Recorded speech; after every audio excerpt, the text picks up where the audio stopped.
welcome to Strip by Sia. Another Sunday, another lovely episode. But today we have the lovely Miss Luna Luck on the podcast today, which I'm so excited. I always say I'm excited every week, but I'm actually super excited because she's a really cool gal, and I'm super stoked that she came here because she worked last night and it's morning time, which people should be sleeping in. But anyways, say hello, Miss Luna Luck. Hi. I'm so nervous. Don't be nervous. It's gonna be great. But yeah, so can you tell us, the audience, a little bit about yourself, who you are? I know who you are. Sure. Okay, so I have a bit of an accent because I'm from England originally, and I moved here 5 or 6 years ago, and I've pretty much been stripping for the last 4 years. I actually started in England, which is a whole different scene. Ooh, I need to ask you about that later. Yeah. And then I worked retail for a few years here, which no one can live on. So that was a fun time.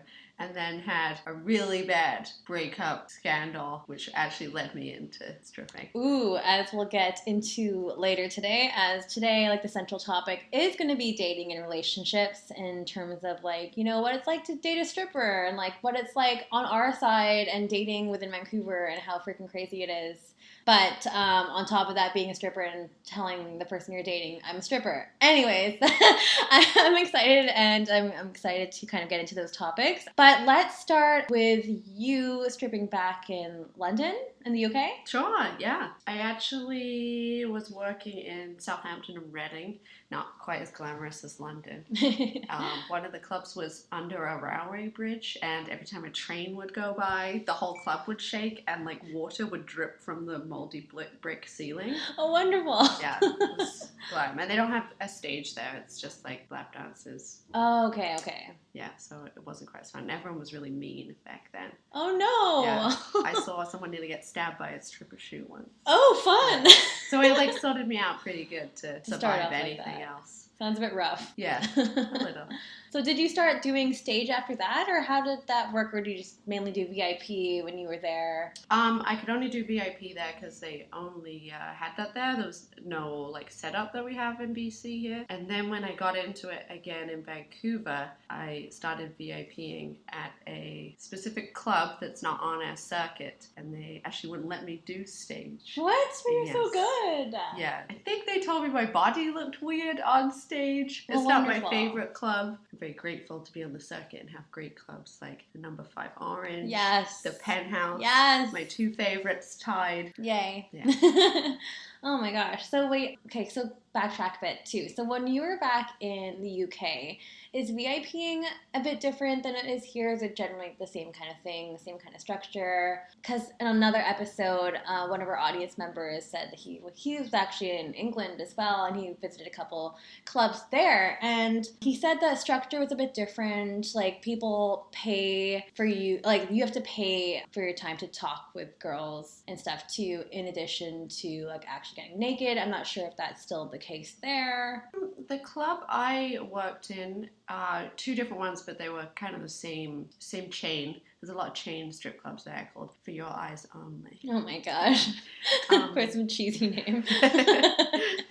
But the only one thing I do miss about England, which I think they have in some Alberta clubs, is the champagne room. Right. We don't really have that here. No. Because that was really fun. So basically you can do single dances, and then there was a little menu that had 15 minutes, 30 minutes, an hour in the champagne room. You could either go in the champagne room, which was more expensive, and you had to buy a bottle of champagne, which we actually got commission from. Oh. Yeah. So, I didn't know that, because I always hear champagne room, but because we don't have it in British Columbia, I'm like, do you actually have to buy champagne? What's that about?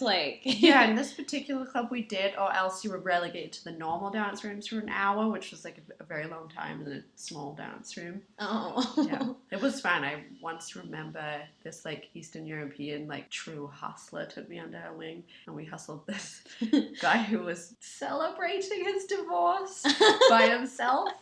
may or may not have fallen asleep in the champagne room. And she just like told me to shh. And we just sat there drinking champagne while we slept. That sounds amazing. Yes, please. Okay, so back to Vancouver now. So you've been here for a few years. How has that transition been from that first strip club that you were kind of doing VIP at, and how did you get into stage work? When I was VIPing that, there was a lot of incredible dancers doing the stage. One of my favorites, Phoenix Rose. Yes, we love Phoenix Rose, who will also be in the show too. Yay. I'm so excited. Yeah, I used to watch her stage, and back then I was pretty ropey at pole. I wasn't very strong, didn't know how to engage my core. What? That's so happy for me. Actually, what obliques were. I did not realize they were a muscle group. Yeah, but I guess I kind of got a bit burnt out with just VIPing. I'm not like the best hustler. I get a bit shy and I had to drink a bit to get going. And it's not really sustainable after a while, just getting hammered to sell dances. Right. So yeah, then I started working towards like getting a bit better at stage. I had Sydney help me out a bit, pole, and yeah, just worked really hard trying to get better. Then I joined the agency. Yay! Yeah. So did you train, I guess you probably trained at one of the studios or so to kind of get your pole game up to par? Yeah, I'd actually, sorry, I ramble a lot. There's so much to talk about. I know. It's okay, ramble away. I actually, like the stripping seed was planted in my head when I had, how would we call it, a date. This tattooer took me to Brandy's for the first time when I was like 21. Before I don't think I'd ever been in a strip club before. Right. And I was like mesmerized by them. I was like, this is the coolest thing ever. And then I'm pretty sure I secretly put it in like a I'll do this later in life box in my mind. And back then there was a pole studio on Davie Street. The one upstairs? Yeah. The one above like celebrities or something? Yeah, it was really great. And it was like before pole fitness was a thing. Right. And that's where I started like training pole. And then I started VIPing pretty soon after that. Oh, okay. Yeah. So that's how you got started. Yeah. Awesome.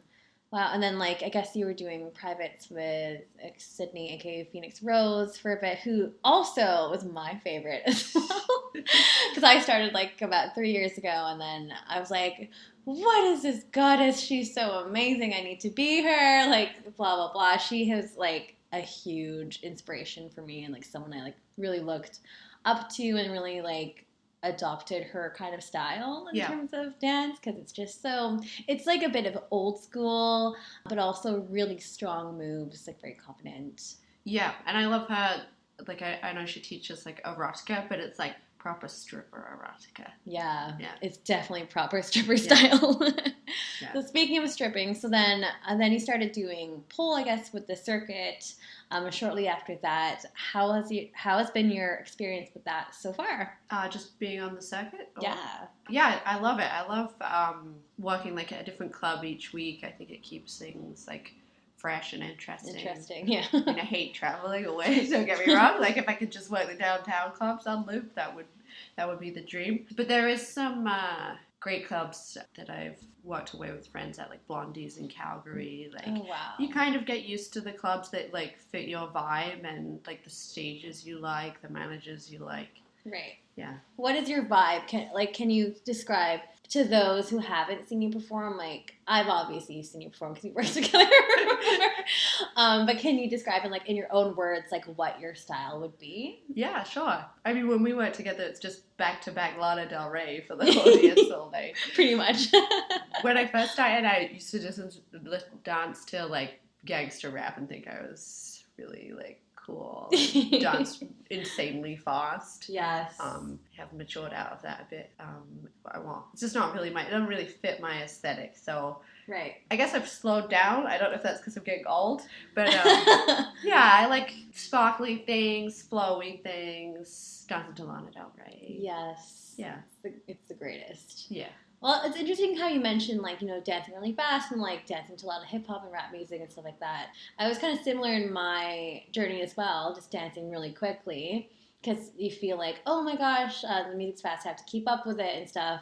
When actually I think when you slow it down, I think it's, a lot harder, because I feel like when you're dancing really fast, you can just kind of move into many different moves, but you're not really allowing the audience to kind of take in your movement. Oh, yeah, for sure. If you hold, like, for example, knee hold that for like a good 2 minutes, eventually people will start clapping. But Right? if you move through it too quick, it's like people don't register. Yeah, people So don't register, exactly. I'm gonna work smarter, not harder. There we go. And plus it's tiring too, because guys, we're on stage for like usually like 15 to 20 minutes per show, multiple times a day. So it is really exhausting. And I mean, when I first started, I was like, oh, fast songs, like, but you guys are just so freaking hot and sweaty and tired. Yeah. So, as you said, yeah, work smarter rather than work harder.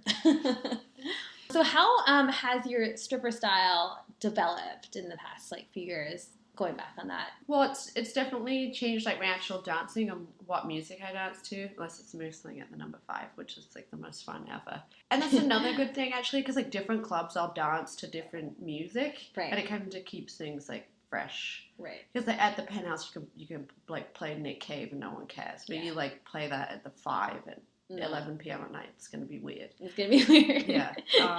Yeah, I think I've got a little more like weirdly into rhinestones and sparkles, which is great. It's so pretty. Yeah, a little more showgirly. Yeah, but I kind of like that because I feel like, you know, big like feature kind of performances are kind of rare to find nowadays. Like, I guess your style and my style are kind of similar just because we just dance around in really nice lingerie. Yes, yeah. Which seems to be our style. And I guess we kind of bonded over that as well.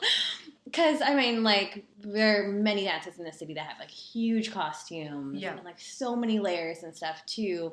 Which I think is great, too. But it's, like, it's almost like a bit of a dying art and stuff. Can you speak a little bit on that and, like, you know, why do you think that is? Do you think a lot of girls are like more moving towards a more casual kind of dance, like how we are doing? Or maybe we're just lazy? I don't know. I don't know, I worked for 2 weeks at Brandy's, and it was intimidating because all the girls there are incredible. They're insane. Big shout out to Miss Rampage. Yes, I love her too. It's her birthday this week. Oh, good. Yeah. Well, happy birthday. I'm sure it's going to air like in a month, but still. And they all have like crazy big themed costumes, and it's definitely like a really like beautiful show, and it does like add a little something to it, but I think that suits the Brandy's vibe. Mm-hmm. But I feel like the clubs don't pay the feature prices anymore. Like, buying a huge feature costume is like $1,000, hence why I don't have any. Yeah, me too. And it's just too big of an investment for like an industry where 2 clubs have closed this year. Like, there's way more girls coming into the industry. Like, the tables have turned a little. I feel it scares me a bit. Yeah, it scares me a bit too. Yeah, because then we had like we've spoken about this on the podcast already. But the Fox shutting down. We had like Diamonds in Edmonton that burnt down. And we had like Alderton closing. There's more, but yeah, I think there's like 3 or 4 that have shut down already, which is scary, right? Yeah. So, but I mean that doesn't stop us from stripping. We're still employed, which is great. Yay! Yeah, there'll always be like places too. I don't think it's gonna completely disappear, but it's a little rocky right now. A little bit rocky, yeah. So being a stripper, how does that change the way people view you? This is a tough one. You're definitely gonna have to edit this. Yeah, for sure. As I ramble through my own feelings. I feel it's really changed in the like. I'm bad at my timeline. 4 or 5 years I've been stripping. Mm-hmm. In the beginning, I didn't really tell people, and anyone I told, I literally had some friends in the UK try and do an intervention. Oh my gosh. And, you know, it'll be like, what has happened? Like, it definitely was like more taboo. Whereas now, like, I just went for brunch with a civilian friend the other day, and she was like, it's so funny. It's like me and my boyfriend were talking about how all of her friends are strippers now. Like, I feel like it's not edgy anymore. Like, loads of people are dancing, whether it's like just to make more money on the weekends, VIPing. Mm-hmm. So most of the time it feels pretty chill, but sometimes there's those like times where it hits you. I went to like a gathering the other day and I felt like a weird outcast. And I felt like people specifically weren't asking me, you know, the common question like, oh, what's your job, when people are at a meeting. It's like no one asked me that because they kind of knew. Right. And then someone made like an awkward joke about there being like strippers at the bachelor party, but in kind of a derogatory way. And I was just no. Ooh, I don't feel like I belong here. Yeah, I do It's uncomfortable. still get that feeling sometimes. And I also feel like when you tell someone you're a stripper, that's like all they see. Yeah. Yeah. Like, basically, you're pigeonholed into this box, and you're just labeled as a stripper, and you're not a human being, and you don't have hobbies, and you don't have life, and you're just a stripper. Yeah. Yeah. Which is, I mean, the thing in my case, I think that happens a lot, too. I don't think it happens much anymore. I think I've been super open about it lately, and it's just blasted on my social everywhere. Yeah. But I think before, like when I started as well, I was like not really telling a lot of people, and I don't even really dance very often anyways, but like just having that stigma in the back of my mind, and like the whole like, what are people going to think about me? How are people going to treat me? How is it going to change the way I live my life? Really scared me. Yeah. Yeah. It's a difficult one at first. Yeah. How did you kind of get through that? Well, firstly, I moved out to Canada. Ditched those friends. And then I guess, I'm trying to think. Like a few of my really close friends, and I have a close friend that's a lot older who like was a bit, not worried is the word, like that makes it sound bad, like she's a good friend and she wasn't judgmental, but I could sense she was a bit worried. But over time, and her just seeing that I'm like haven't gone off the rails and turned into like a wild crazy party animal, she's like chill, she gets it now. I feel like some people just took a little time to get it, and I'm like fine with that, because it is a little different, and you know, if you're not in that, to us it seems so normal, the things we do, but some people just can't imagine doing it. So yeah, I guess time. Yeah, I think so too. I think people like friends and family will probably need my family do not know. So. Oh, they do not know. Okay. No, that's a whole different thing. There we go. I hope they don't listen to this. Yeah, no. Hopefully not. Yeah, I mean, it's kind of tricky, right? You just really have to like tiptoe around that subject. Like with my friends, I think all of them have been pretty supportive of it, generally speaking, but I think, as you said, time like really allows them to really warm up to the whole idea of it, and for them to really digest the idea and be like, hey, okay, this is okay and she's okay. And I think the whole like concern, and I say that like quote unquote concern, it's because they like really care about you. Yeah. Right? So I think it's coming from like a good place, but I think they're just being really cautious and protective in a way. But going into that, in terms of, you know, family and friends, what about dating, being a stripper? It's a very juicy topic. Yes. See, like, I think I have a different opinion than most people on this. Okay, I'm so curious to hear about this. Because I think dating is easier as a stripper. Really? Well, at least getting dates is easier as a stripper. Okay. You'll need to elaborate on this. I just feel that you, like, meet so many people, like, because you're, like, working in a club every night. So it's, like, going out every night. Maybe it's because I'm antisocial and I don't go out that much otherwise.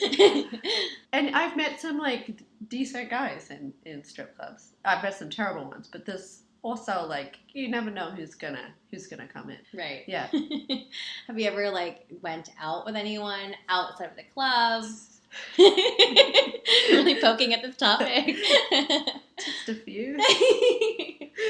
Hopefully there's been some success, I would say. I mean, like, so with dating, for me, it's been kind of tricky because for a while I had, like, my Instagram connected to, like, dating apps and stuff. And first of all, I freaking hate dating apps. I, like, cannot. Yeah. But people would kind of creep you on Instagram and check out your profile and be like, oh, so you're a stripper, like winky face emoji, and like have that whole idea, or like, oh, you're a pole dancer. And I'm just like, yeah, but like, what do you want to know about that? What are you trying to insinuate and stuff like that? And I find myself getting like really defensive really quickly with people that were kind of passing judgment like that, because I feel like every time they made a comment like that, it was in a negative connotation, which I didn't like. Yeah, I guess I have experienced that, like, if it's on social media or, like, and maybe you've met them and then they, like, try and like get you on Instagram. Where I feel like what I like when I've met people that I've like had relationships with or had a one night stand with, none of that happens. You're not going to the strip club taking a stripper home. No. Unless you're really cute. But it's like been a connection in the club, and then like numbers have been. This is a really bad example. People are gonna think it's easy, but I just had like a good connection with people in the club before. But I definitely think, yeah, from that point of view, like maybe when it's like, because if they're in the club, then they see you doing it, it's like done. They like no, there's none of that like, oh, so you're a stripper, because like yeah, obviously, yeah, there you go. Yeah, yeah, I feel like being on Tinder, like it linked up to your Tinder and stuff, could just be a minefield of like dick pics. Yeah, that too. That's another story of unsolicited dick pics, you know, just like unwanted attention. But I mean, I totally see your point of view too, making it like easier, right? Because you can filter out those people already. It already acts as a filter. They already know what you do, so you don't have to go into the whole conversation about like, hey, and I do this. Because that can be a potentially very difficult conversation to have. When you were dating before, like, have you ever had to have that conversation with people? And how was that like? Actually, no, because the people I've dated before I met in the club, so they already knew. That's just my game plan. There we go. Yeah, you take them from the club, and then you don't have to have that conversation. And then you know that they're at least pretending to be okay with it. Yeah. I feel like they're always pretending to be okay with it. Like, I just don't know. I feel like Vancouver people in general are just, like, really not open-minded in general. I don't know, that's just me. I just feel like a lot of people are very conservative in terms of, like, sex work and strippers and, like, open relationships and stuff like that.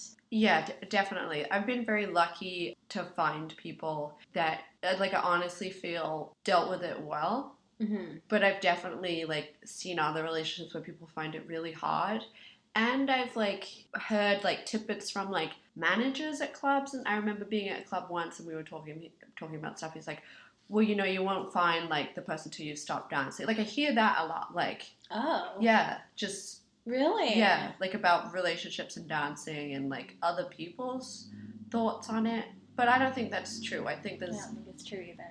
There's definitely things that you have to overcome, but right. That's a really interesting comment to make. That just sounds so awful. Like you're not gonna find anyone until you stop dancing. Fuck you. Yeah. Cool, because I feel like a lot of the girls that we do dance with and we work with, a lot of them are in relationships actually. Yeah. Like a lot of them. Yeah. I'm just like, how do you get a boyfriend? Like, how do you get a girlfriend? This is so hard for me. You just gotta start working every week. There you go. Find the guys at the club. I try to think which club has the best pool of men. Please tell me. I don't think it's Penthouse, because I've had no luck there. You know, I don't think number 5 has been good though. Yeah, number 5. It's been awesome. Well, I feel like there's like a younger clientele at number 5 in general. Yeah, and it's more of like a party vibe. It's like a club, like an actual club. We're like grandma status here, guys. What was I going to say? So you have definitely gone on a few dates with people at the club, but how can you determine the difference between someone being creepy and someone being actually genuine? That's a difficult one. Like, what parameters do you use personally? Perseverance, maybe. There's a fine line between that too. Perseverance or being really aggressive. That is true. No unsolicited dick pics. Here we go. Yes. I think I have like a pretty good judge of when someone's being genuine or whether they're just trying to do that, oh, I want to take a stripper home thing. Like maybe if they almost don't seem too enamored with your job, it's a good sign. If they're like, whoa, you're a stripper, that's so cool. I'm like, yeah.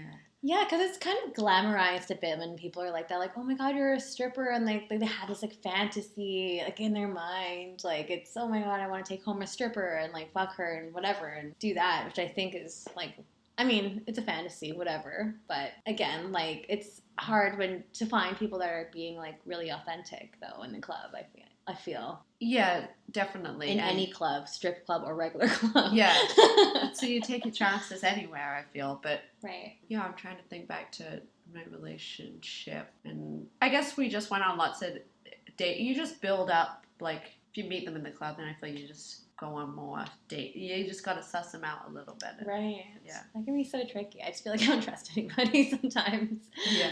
Well, the people that I have met before, I've never met anyone outside of the club because I don't even really want to like give out my number or anything. Like I'll like give them my Instagram and then they can message me there if they actually want to pursue something. But do people just ask for your number straight away, or like how does that usually work? Oh my god, I can't remember. It's been a while. I feel like a fraud. I feel like now it's usually more of an Instagram swap or like a business card. Yes, it is. Yeah, and actually thinking about it, hasn't happened in a little while, so I'm getting a bit worried now. Uh-oh, here we go. It worked your magic. Yeah, maybe it's still that Lana Del Rey. I think it's a good thing, personally. Do you ever have like people like, have you ever pursued anyone via like Instagram? Because I'm sure you get like a lot of DMs in your account, as well as dick pics. That I've like met in the club and then or like just people like random followers, people that like contact you via Instagram that you've maybe had some chats with, and you start to get to know them. You're like, okay, you're harmless, and we could actually like meet up. Oh yeah, definitely. Yeah. And also sometimes I'll find like we have a mutual friend in common. Like met a guy once and I didn't go on dates with him. He wanted to, but you're like, no. But we're kind of like friends. And he was a server at my friend's bar. And she was like, he's kind of creepy, but not full creep. And I was like, oh, okay. So we just like chat and then become kind of friends. Okay. I made a lot of friends through the strip club. I have a great friend, Brandon. Hello. Who I met at the number 5, and he's like one of my best buddies. That's amazing. Yeah. That's so cool. See, it's just like meeting anyone, any venue, guys. Like, I think it should be kind of normalized, I think. But there is like still a bit of stigma on both sides. You know, being a dancer and being someone that works there, and also being an audience member trying to make friends with strippers. So it's kind of interesting in that way. Going back to like dating and stuff too, have you had generally like really good experiences dating in Vancouver? Okay, so I feel like England and Vancouver are the same kind of vibe. Like it's difficult to date. People aren't very like open. They're closed off, flaky. Oh yes. There's also like thousands of beautiful girls in Vancouver. Mm-hmm. And like maybe one hot guy. We actually have a group WhatsApp chat called Hot Guys with Miss Han and Cola and Gigi, and we notify each other when we've seen a hot guy, and it's like once a week. Like, oh my gosh. Yeah. I agree with you. Like I feel like there isn't a lot of single hot guys left in the city that are of quality. Because I feel like, I don't know, I'm almost 30. I guess by the time this airs, I will be 30. Oh my god, we're the same age. Oh hey, what? Yeah. Oh my god, yes. What's your star sign? I'm a Libra. Oh, so yeah, my really birthday's soon. coming up. Yeah, it's coming up real soon, and like people are like, oh, so when are you gonna get a boyfriend? And I'm like, fuck you guys. It's such an invasive question. I feel. I don't know. It's so rude. It that is question. super rude. Yeah. It's just like, ugh. I also feel the question, what's your job, is kind of rude. You know, when people ask you it right off the bat, they're so like, boring. why do you have a boyfriend? What's your job? It's like, whoa, calm down. Yeah. Yeah. They're such generic, boring questions. I'm just like, is there no other topic that you can speak to me about, like, besides relationship status and my job? You know, it's just so boring. I have much more interest in that than, like, you know, those really generic kind of questions, which I'm not a fan of. But yeah, I feel like, where was it going with this? What was I talking about? What were we talking about? Like, sidebar, what's your horoscope? Oh yeah, so I'm pushing 30. Yeah, people are like, oh, like, I guess pressures of getting into a relationship and stuff too, which I think that, you know, doing this kind of, like, being a stripper can kind of complicate things. And I've had, going back to what you said earlier too, like, you need to stop dancing to be in a relationship. Yeah. I definitely have had some friends say something similar to me, like, you know, no one's going to take you seriously if you're going to be a dancer the entire time. Like, you should probably think about stopping that at some point. And I'm like, I'm not stopping anytime soon. Yeah, that's so crazy. It's super crazy. I like to think people are a bit more open to it now. And a lot of us dancers, whether we don't have anything else going on or not, there's like a lot of, you have so many things going on. Like, I don't know how you fit it all in. I'm an alien. I'm not from this planet. I'm kind of like a robot. I just have a lot of things going on, and I think that's just like why I've been like, you don't have time. I don't have time. I do not, and like my time is really precious, and I just don't appreciate it being wasted on people that don't respect my time and stuff. So. Dating, I hate. I like it. Love and hate this topic. I just like got my heart broken like recently again by the same guy. The same guy. The same guy. No. As if I didn't learn my lesson the first time. Like, well, I don't work at this job anymore, but I used to work with this guy. And basically, yeah, I told him I liked him. Some things happened, and then like. Fast forward to this year, things happened. He actually watched me at the number 5, like with his friends, like in front row, tipping, all that. It was great. And then like fast forward to this year, oh my gosh, this shit happens again. Like things happen, and then I'm just like, I like you, and then he's like, I'm non-committal and I don't want to date right now, and I'm like, nah. It's such a sad excuse, and yeah, I'm like, if you don't like me, just tell me you don't like me. He's like, no, I like you, and blah blah, and and now I'm alone again. Actually, I was the old one. We never dating. Anyways, I just like really wanted to date him, and I never like anyone either. So it's like, this was making me really sad. I know it's hard when you kind of get your heart set on someone. Mm-hmm. I'm gonna find you someone at the club tonight. Please, please, I would love that. Well, actually, the last guy I was actually dating found me on Instagram, and he did the whole like slid into the DMs. See, so it worked for you. It worked, yeah. So I'm like, is this gonna happen again? Like, there are some cool people out there, but he slid in, and like we just started talking and stuff. And he's a really cool guy, and he's in a band, and he's like, oh, come to one of my shows. And at this point, I was like injured. This is like a year ago. I was like, well, if I could get out of my house, that'd be great. I don't have to, like, be here and wallow in my sorrow. Sure, I'll go to your show. And then we just started dating after that. And he was, like, super open-minded and, like, just amazing in that sense. I didn't have to explain anything to him because he already knew that I stripped. He already knew I was a pole dancer. He already knew all the stuff because he'd been following me for a while. Yeah. So, and, like, it was nice because, like, I never got the feeling, like, he was, like, when some fans, they kind of, like, idolize you and it gets, like, really freaking creepy. Yeah. Yeah. Oh, yeah. Yeah. Do you have any instances that you can speak on that? I don't know if I can say that. Like, customers. More customer fans. Okay. Yes. Yeah. I don't mind, like, that. It's like in person, it creeps me out more than on Instagram almost, because it's like so easy just to send a crazy message. I'm like, totally. We've all been there. Yeah, definitely. And plus, like, you have that barrier of like, well, they're behind the screen, and I'm behind the screen too, and they can actually see me. They can't follow me to my car. No, oh my god, that's really scary. Oh my god, did that actually happen to you? Oh my god. Yeah. Oh god, no. That sounds awful. Let's not go there.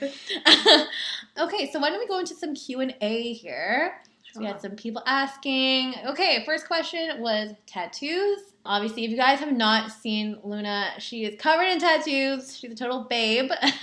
How many tattoos do you have, and how long did it take to get them done? Oh my god, this is the question I answer most in my life. There we go. Yeah, at work. And they've like melded into one. I can't count the hours to endless. I hate getting tattooed. It's so painful now. Oh. I got my back done and now I can't sit through anymore. Oh my god. Yeah. Like, it's painful. What was your first tattoo? I've got like these tiny roses on the inside of my arm. Beautiful. It's very dainty. Very dainty. Yeah. And then it just kept on going from there. You're like, now I have one. Now I have to get them all.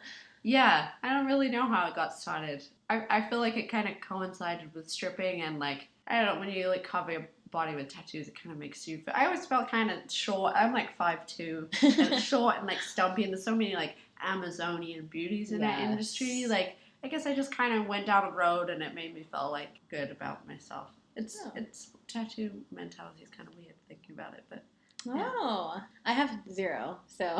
Yeah, you should stay that way. It's painful and horrible. Would you ever consider getting any of your tattoos removed? No, I just tattoo over them. But sometimes I do see like pictures of people with no tattoos, and I'm just like, wow, like imagine what that would be like. Blank canvas, right? Yeah. Well, I don't have any tattoos, but I have a huge giant birthmark in like my upper left back, and people are like, "What's that 2. Oh, I'm like, oh, it's a birthmark, guys. It's a birthmark. Just like really embarrassing. Do any of your tattoos have any significant meaning? I'm sure they have. All of them have different stories behind them. Yeah, literally not one of them has any meaning, but there's a lot of stories behind them. Some of them good, some of them bad. What is the longest relationship you've ever had? What made it flourish and what killed it? So deep. Very deep. This person always asks deep questions. Yeah, jeez. I know, right? What killed it? That's brutal. I know. 2.5 years. It seems like I'm not very good at long relationships. I'm around the same. My longest was 3, so, and I have not been able to beat that again, so. It's like a record. Yeah, 2.5 years to present. So maybe it'll be longer. Who knows? We shall see. We shall see. Yeah, I guess what killed the ones before was... Oh, this may be too deep for this podcast. No, please, go into it. You're more than welcome to. Well, I hope no one from my past listens to this. I was married, and I cheated on him with... I had to move back to England. Not proud of it. It's not a nice thing to do to anyone. And the guy I cheated on with, I was really in love with, and he told me he was in love with me. So I kind of like broke it off to get with him and stay in England forever. And then he told me that actually he didn't love me and he wanted to stay with this. He had a girlfriend in like the States. It's very complicated. And quote, like, I just don't want to hurt any more people. And I was like, God. So yeah, we hate him. And that's, I had to work with him and like I couldn't deal with it. And one day I just like went into, it was like this temp job. And I just like clocked in my clock out card and told him to fuck off and walked out the door. It was the best job quit ever. And then just got in my tiny car and blasted Lil Wayne and drove home. And that's when I was like, shit, what am I going to do for a job? And 2 days later, I drove like an hour away to go to a club and went my first night and made zero money. Oh, fuck. So I was so scared. No, it is scary. It's sad. Like, I remember going through a breakup as well. This was like a year and a bit ago. And it was short but sweet. But basically, he broke up with me, like, out of the blue, like, after meeting his parents and stuff. I'm like, oh, this is good to go. Like, we're good now. And then it really wasn't. And then I did an amateur night at the Penthouse and then end up, like, doing a really shitty, emotionally driven dance. And then going too hard, and I just injured myself. Like, fucked up my knee because I was not thinking clearly and stuff too. So you got to be careful. Yeah. Right? Because I feel like you have to really have your head kind of screwed on mentally to be in this kind of profession. Yeah. Right? Yeah, so. definitely. I remember around that time dancing to Johnny Cash Hurt. Oh my gosh. And the DJ told me to never play that song again. Didn't really fit the vibe. No. Okay, I guess we kind of went over this, but do tell people you're a stripper when you start dating them. I think it's kind of important intel to tell someone. Yeah, definitely. I also have to tell them that I'm still married, so that's kind of a big bomb too. Like, I'm a stripper and I'm married. Take it or leave it. How do they usually take that? Are they usually like pretty taken aback by that information? I mean, they're both kind of big bombs. I mean, like we were talking about earlier, this sounds bad, but most people I've like dated have already known I'm a stripper, so I haven't had to have that conversation. Right. Like I'm more like with like friends or like when you're in a new social situation. Right. Sometimes I get weird ones because usually if I'm like feeling a little like, oh, they're gonna like react badly, I just say I work at the number 5 because everyone knows what that is and everyone. Like, we love the number 5, but everyone sees it as, like, the filthiest, sleaziest club, I feel. Yeah. And I just go, I work at the number 5. And like, some weird response is like, oh, are you a server there? And it's like, no. Like, is that the most, are you just trying to avoid what I probably am? Like, I mean, yeah, it could be I'm terrible at serving, so I couldn't be. But it's just, like, people are awkward about it. Super awkward. Yeah. I think they're especially dudes that are, like, that don't have, like, an interest. Yeah, I found that. And so, like, dudes with their girlfriend, they're just, like, Yeah. I guess, like, people, when they make those kind of comments or they ask those kind of questions, are you a server? I guess they're, like, trying to be, like, polite or something. Yeah. Just try to avoid that. But it's just like, well, no. Yeah, I'm a Scorpio, so I always think the worst. So judgmental. Favorite lingerie brands? Ooh. Okay, we're gonna have to do an entirely new episode. Oh, on this, I know, right? Okay, one of my favorites is Love Day London, but Yes. we talked before it started. That's something I was a bit disappointed in their packaging lately. No. They didn't send it in a box. What the hell? It makes me so sad. Yeah. It cheapens it. Yeah, You know? listed a FedEx. Damn you, Love Day London! But the stuff is beautiful, so Yes. I'm not gonna hate on them too much. There's also like a independent girl that when I used to do illustration, I drew her labels for her. Oh, And, cool. Never really got too far in that. It's not really a big money game. But she's called Wolfsbane Intimates. And it's really pretty and like not stupidly unaffordable. That's in London? She's in Denver, I believe. Oh, Denver. Yeah. What? Okay, cool. Yeah. There's too many. I'm like writing a list. I'll send you a Yes, send you a please. list. We're both lingerie addicts, guys. Oh, the Dita Von Teese range is really great. Yeah. I haven't checked out her line. It's like really beautifully made. I was, Ooh. surprised. I love Dita. Me too. Yeah. She's a babe. Yeah. She's a total goddess. Ugh, amazing. When do you feel the sexiest? Probably on stage if it's a good stage show. Like If it's a good stage show, like yes. if people are into it and like loving it. Yeah. Yeah. Not like how you're describing to me earlier. Yeah. If the lighting is right.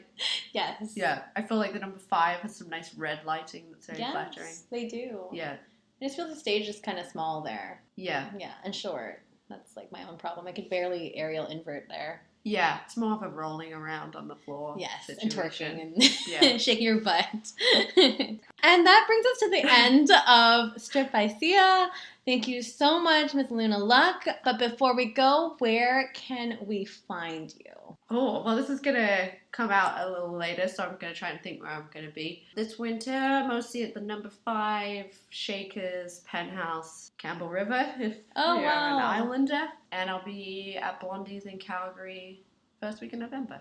Oh, wow. Yeah. Okay, busy. So make sure you guys peep her. Where can we find you online? Unless you don't want to plug your social. Oh, but yeah, I only have stripper social. So. there we go. I can't, they've deleted me so many times off Instagram. You're like, what is a new username at this point? It is, hold on, guys, Luna Luck XOX. There we go, guys. There you go. Make sure to give her a follow. Be nice to her online. No unsolicited dick pics, please. And thank you. And that concludes this episode of Strip by Sia. Again, make sure to follow and subscribe every Sunday. New episodes are being dropped. And it's Strip by Sia on Instagram, as well as my personal, which is Sia Steph. And we'll catch you guys again next Sunday. And thanks, guys, for listening. Have a great Sunday.